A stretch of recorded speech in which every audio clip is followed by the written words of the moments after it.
Hello guys! Welcome back to my channel, Chill Lifestyle. Ako ay mag-unbox ngayon ng electric glass kettle. So, ito na nga. Matsuso. Dahil nasira na nga yung aming electric kettle, pumili na si amo ng panibago. So, ako na daw ang mag-unbox.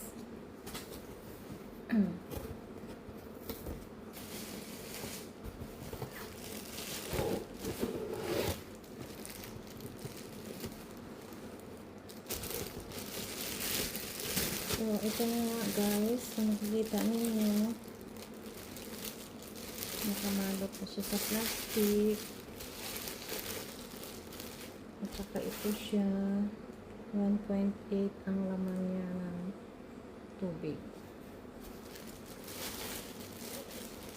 Ito ang kanyang upuan. At saka pwede siya sa 220 to 240 volts. So, ito ang kanyang cord.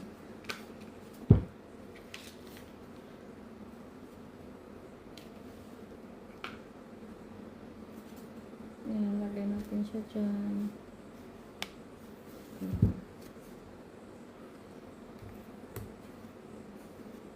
So, ipatong natin siya dito.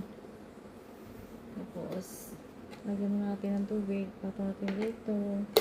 At saka, i-plug natin siya.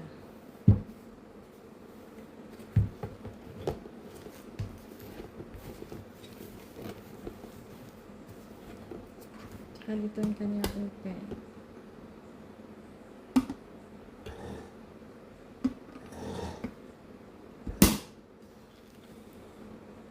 Saka dito ang level ng tubig niya guys. Ayan. Hanggang dito ang kanyang maximum. Ito lang.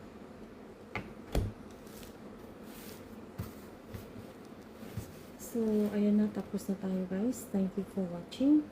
And God bless.